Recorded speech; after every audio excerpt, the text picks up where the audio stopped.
Hello and all, welcome to the Galaxy Man Show. I am here with this sensational artist all the way from the UK, known by the name of Dixie Darling. So I'm about to add Dixie into the live now and have a chat with Dixie about her incredible music. So here is Dixie, and yeah, please make Dixie welcome. So here we go. Thank you so much, Dixie, for appearing on my show. It is such an incredible pleasure having you on for tonight as the guest.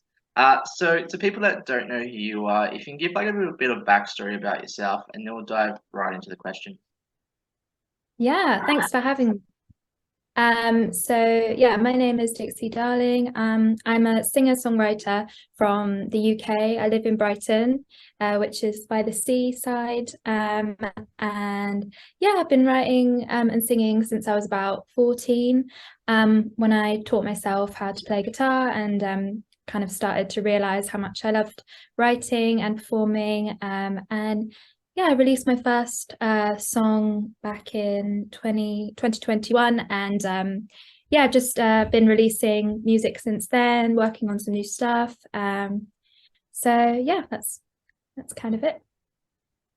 So we'll dive right into the very first question. So you've created incredible original songs, and for the first original song I'm going to mention is Back to You, which is an incredible song of yours. Like, what was it like creating this song, and what's like the meaning behind Back?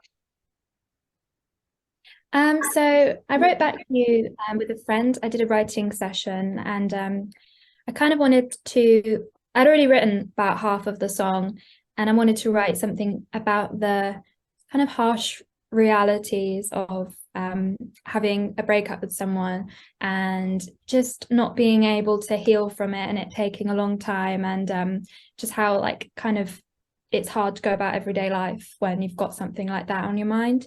And yeah, so I took it to my friend at the time because I was just really struggling with finishing it. And she was also very like she could relate to it as well, the theme of the song. And yeah, so then we kind of put both of our minds and brains together and finished it. And yeah, it's become probably one of my most emotional songs out of all of the ones that I've released. Yeah, and it's one that if I think if you're going through a breakup and you're finding it hard to get over the situation, you could probably relate to that one quite well. Yeah, so that's Back to You. So on to my very next question. So you've also created a song called "Tired of Writing for Love." Like, what was it like creating this song, like "Tired of Writing for Love" songs, and what's the meaning Mhm. behind this song? Um, yeah, so Child of Writing Songs, I wrote that one during the kind of around the lockdown period here in the UK. So kind of like, ooh, there were so many different lockdowns. I don't even know really. I think it was sometime in 2020, beginning of 2021 or something like that. And I wanted to write a song about the importance of communication within a relationship. Um, and how kind of the foundation of a healthy relationship is built upon, communicating with each other and being honest and open. And when that isn't the case, it can be quite frustrating, quite upsetting, and it can be quite hard to get through tough situations if you're not being honest with each other. Um, yeah, and that's kind of that was the inspiration behind Tired of Writing Love Songs. Someone said to me the other day, "Oh, so are you going to stop?" They heard that song, they're like, "Are you going to stop writing love songs now?" And I was like, "No way, no way. Well, I'm yeah. still So going to." yeah. So after, by the way, I have to ask, like, how did you cope in all like the lockdown situation in UK, by the way?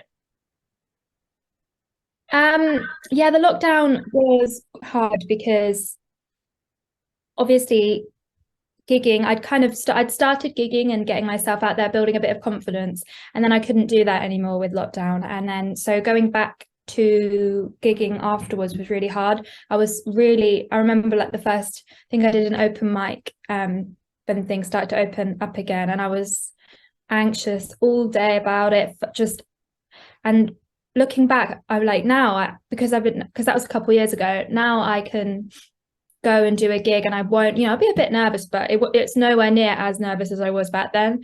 So yeah, the gigging side of things really was difficult. And also just like when it came to like writing and feeling inspired, it was quite hard because not much was going on in my life.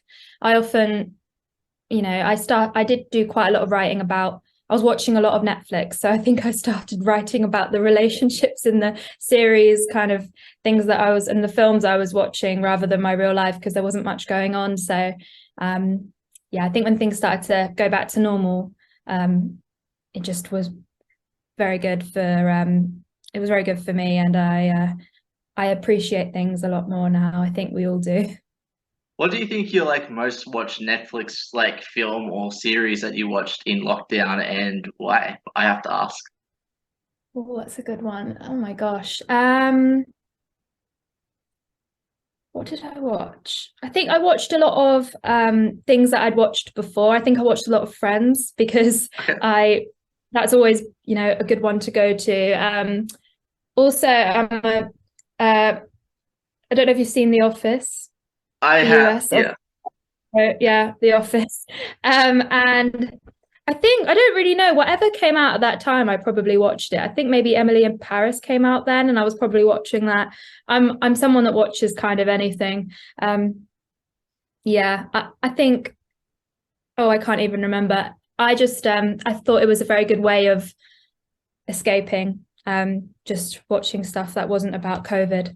And I just tried not to watch the news too much because that was just depressing. And I have to say, by the way, there's a really good Netflix series that came out in 2020. Really inspiring too. I don't know if you've heard of Julie and the Phantoms. I think I have. I haven't seen it. Really good show. You would actually really enjoy it. So many like artists would actually enjoy Julie and the Phantoms because Oh, it's like that inspiring show. Like it was mainly back in the day, it was like a Swedish show, and then they transformed it into like a LA kind of like United States kind of vibe of a show for like English viewers. But it was like so mm, amazing, and like it was about a girl that like grew up and wanted to like get into music and stuff, and then she met this ghost band, which was incredible. Like great storyline, great everything. But like Julie and the Phantoms for artists is something really inspiring to definitely watch on a bucket list. So yeah, I'm yeah. recommending that to you. So yeah. I love a recommendation. I'll definitely check that one out. Thanks for that. No, all good. So on to my very next question. So you have also created a song called Every Time You Come Round. What was it like creating this one, and what's the meaning behind this song? So yeah, I wrote Every Time You Come Round. That was actually the first song I ever released. And it's also a breakup song, but it kind of is a bit more upbeat. It's not so it kind of because it's more about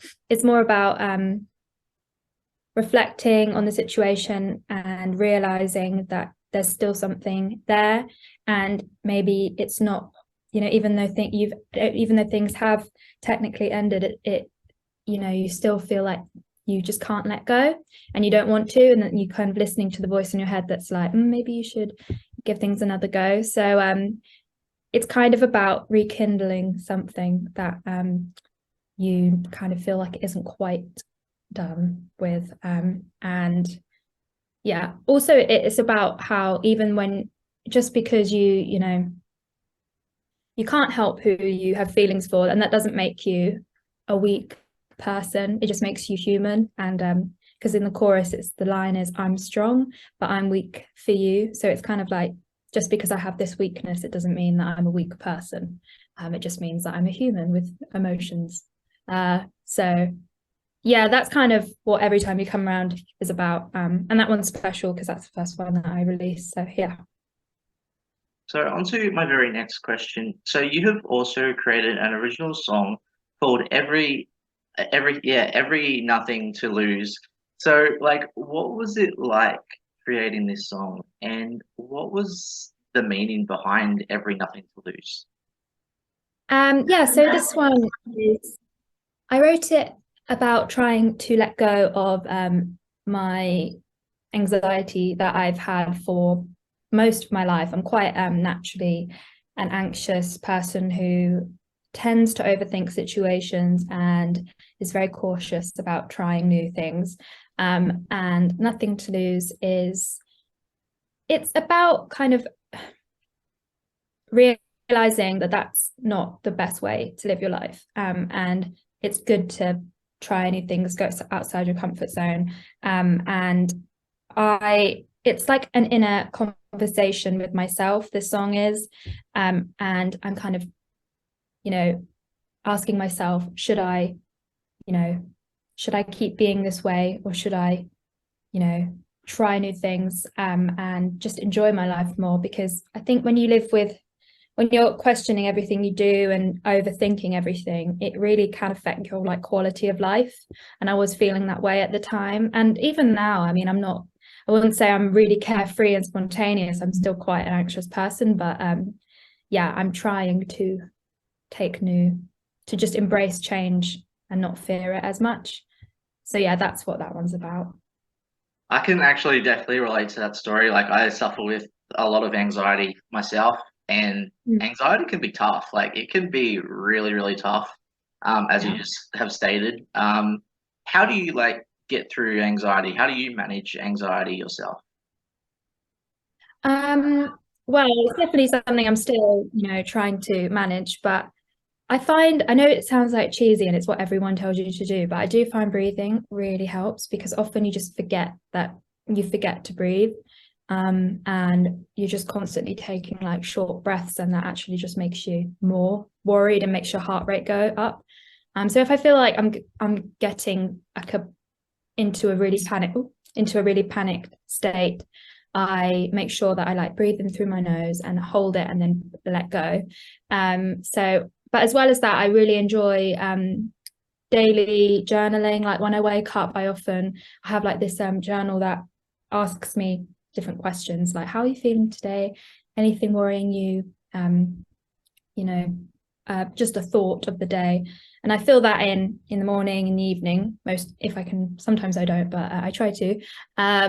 So yeah, journaling, breathing, and talking, being honest, talking with people about it and not hiding it. Like having a few close friends that you can talk to about it really helps, because then you find that you're not the only person who worries about things. Like everyone does, but a lot of people just don't want to show that because they think it makes them weak. But I don't think it does. I think it helps to not keep everything inside, because I did that for a long time and it really messed with my head doing that. So I'm trying to be more honest about how I feel, but sometimes it is still quite hard. So on to my very next question. So what made you decide as a person, and especially as an artist, to get into the whole singing in the first place? So I started to teach myself how to play guitar when I was about 14. I wanted a hobby and I didn't really have one. And so I thought I would just teach myself an instrument. And like I remember like the first kind of songs I was learning on guitar were like Taylor Swift, Teardrops on My Guitar, and Love Story and all that kind of stuff.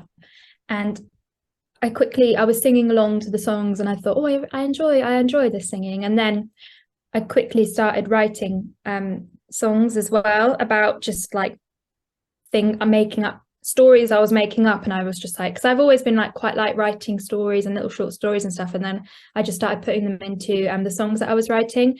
And it felt like I finally found something that just felt really therapeutic, and it was like a release, and I was letting go of the things that I'd like built up inside for so long. So yeah, that's how I started writing and singing, and then I slowly started to perform, but that took a while. It was quite I remember my first performance I was at like a school talent show thing, and I was very anxious. And looking back, I don't know if it probably wasn't the best performance, but I think it was a step in the right direction. And yeah, then I went on and I studied music at college, and then after that I had to pick what I wanted to do for uni, and I was very I didn't know what to do, because obviously a lot of my friends were doing more academic things, or more practical things, and so I didn't know whether to do music. But after a lot of thinking, I did choose it, and I am really glad I did, because I moved away from home to a city. I mean, I already lived in a city, but I moved to a different city, and met lots of new people, started writing with new people, and met my producer, and just it was a new chapter of my life, and I'm really glad that I did that. And yeah, I think if I hadn't chose that path, I don't really know what I would be doing now. It's quite crazy to think, really, but yeah, that's my kind of journey with it all. So on to my very next question. So what does performing music like mean to you, like especially as an artist? For me, it's a way of like connecting with people. I like to, even when I'm performing, I also like to talk about, introduce the songs, give a little bit of background, and I enjoy being up on stage, and kind of I love the feeling of singing anyway, but when you have an audience that are actually listening, that's even better. Obviously, sometimes it's going to be, you're going to play at gigs, or you're going to play bars or pubs, and people are doing their own thing, and you just have to kind of accept that, because people, unless it's a gig, people have paid to come see you. If you're doing open mics and things, not all the time people are going to be listening, but when they are, it's even better, because you can form connections, and also you can test your material, so you can kind of see what responses different songs are getting, which I often use gigs as a way of kind of looking at the reaction of the audience. If I've written a new song, I play it live and people don't really react to it, I'm like, well, maybe that needs a bit of work. But if it's gets a good response, and people are like, look up from what they're doing and actually pay a bit of attention, kind of makes you think, oh, maybe this is quite a good one. So yeah, as well as a way of connecting and meeting new people, because you always meet new people at gigs as well, it's quite a good way of seeing what songs are working, and maybe which ones need a bit more work. So on to my very next question. So what is your all-time favorite cover song to perform, and why? I think this is hard, because I've covered loads of songs in my time of doing music. I think one of my favorite songs to cover, and I've actually got a cover of it, I think it's on my TikTok somewhere, but it's Sinead O'Connor, Nothing Compares to You. I love singing that one. I think it's like one of the most beautiful songs ever. I love the lyrics. I think they're just amazing. And I don't know, I never get like fed up with that song. I love singing it. And so that's definitely one of my top ones. And my other top one is, I love singing. I always like to, well, not every gig, but I do often perform it, is You're Still the One by Shania Twain. I think that's one of my favorite songs ever. Love that one. So those two songs are probably like two of my favorites to cover. So on to my very next question. So if you could work with any top three music artists in the music industry, who would you want to work with and why? I think anyone that knows me knows that I love Taylor Swift. She is one of my like main inspirations for singing and writing my own songs. So I think Taylor Swift would definitely be one of them. That would be like the highlight of my life, if I could meet Taylor Swift and write a song with her. But also I would say another singer I love is Casey Musgraves. She is such a good songwriter, and I'd love to sit down with her and talk about music and get some advice from her about being like a woman in music and in the industry. And another singer I love, and I think I would love to duet with, because I just think it would be amazing, would be Brett Young. He's like a country singer, and he's done a few like duets with people, and I love all of his songs, and I'm often like, whenever I'm like listening to his music, I'm always like harmonizing over him. I just I'd love to sing with him one day. So yeah, I think those are my top three artists that I'd love to work with one day. That would be cool. Awesome. I love that. So on to my very next question. So if you could go anywhere on tour, like taking music to any place, any country in the world, where would it be and why? I think because I am quite inspired by like the country music genre. Love to visit and perform in America, because I just think that's something that's definitely on my bucket list. But also, I would love to visit and play some music in Canada, because I think that also has like quite a country music fan base there. And another place I'd love to visit is Australia, because I've never been, and I think it would be so cool. And my brother lived in Australia for a couple of years, and he said that you've got a really cool music scene over there. So and just, you know, definitely somewhere on the bucket list as well. So yeah, I'd say USA, Canada, and Australia for that one. So on to my very next question. So what advice would you give to upcoming artists that want to get into the music? And yeah, what advice would you give? Um, that's a good question. I would say when you're first starting out with music and playing gigs and things, would probably be like, don't be too picky about where you perform, because every gig is experience, and it will all help like to build up your confidence in the long run. I think you can maybe get a little bit more picky down the line, but to start with, I think kind of just like if someone offers you a gig, I would take it, even if it's not paid. Just get that experience, and also just like look out for open mics and things like that, because sometimes it's not going to be a very good turnout, or it'll be really loud and noisy, but it makes you then appreciate the gigs that are better. So that would be one thing. And I'd also just say kind of be like a friendly person, and you know, don't be, you know, when you're meeting new people, just be open to, you know, constructive. If people give you constructive criticism, be open to it. If people are rude and mean, just I wouldn't, you know, wouldn't worry about them. But if people are openly wanting to help you and then make you better, then I would accept that kind of. And don't be too precious about your songwriting and stuff, because there's always stuff to learn. And yeah, also just like don't hold back when writing songs, and just keep writing, write every day. And because I think people appreciate, sorry, there's some building work. I think people appreciate honesty with songs. And yeah, I don't think I think kind of like my favorite lyrics that I've ever written are ones that are just really real, and I think that's what people connect to. So on to my very next question. So looking back over your career in the industry, so like what if you could talk to your younger self, like what advice would you give to younger Dixie and why? um wow, that's a good question. Yeah, it sounds very cheesy, but I would just say believe in yourself and what you're capable of, and follow your, oh my god, it sounds so cheesy, but I would say like follow your dreams. And don't listen to the people who are telling you that music is you know, not a responsible career to pursue. And yeah, like just kind of, if it's what you want to do, and if it's something that brings you joy, like keep doing it.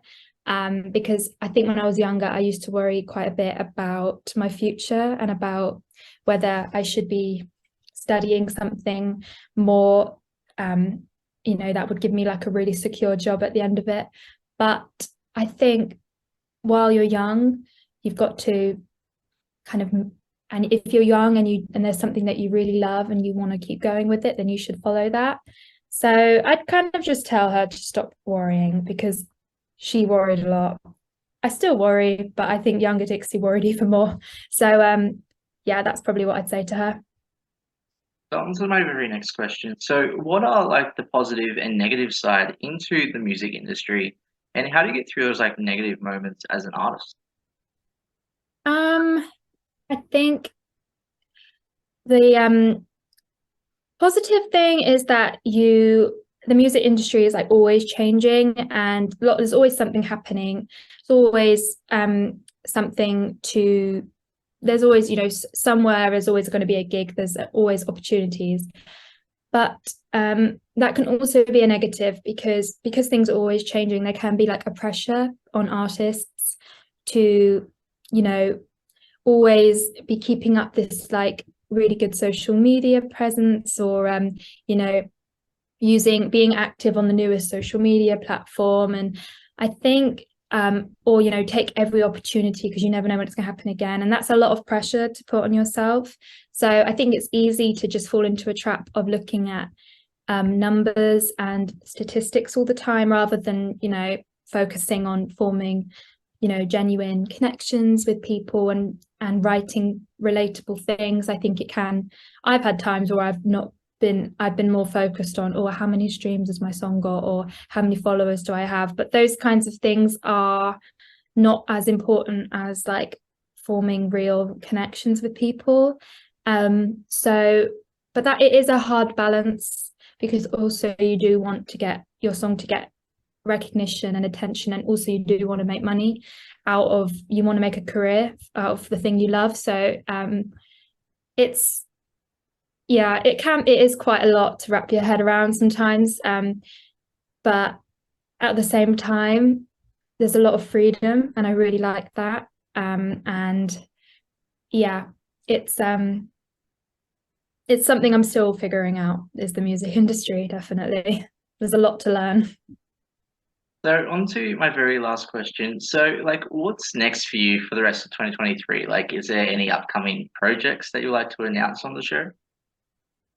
Yeah, so I'm going to be releasing a new single soon, which I'm currently working on, and I want to release a like larger body of work in the summer, because I've already released an EP, but I kind of want to release something that with even more songs than the EP. So probably would classify as an album. So I'm working on that currently. So quite a lot of work, but it's fun and it's something I'm really excited about. And yeah, just going to keep gigging, keep writing. I've got some collaborations that I'm going to be doing with some other songwriters. And yeah, I'm just keep going with the music, and yeah, that's my plans for this year. Yeah, I'm excited for it. So this is my latest single, and it's called Tired of Writing Love Songs, and I hope you like it.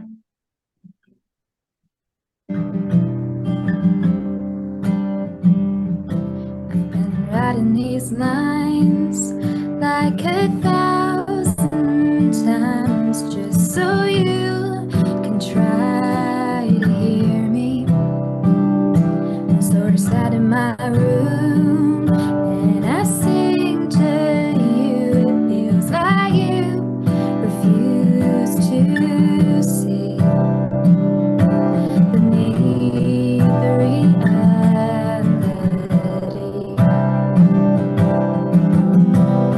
But I'm tired of writing love songs for your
Oh my, wow.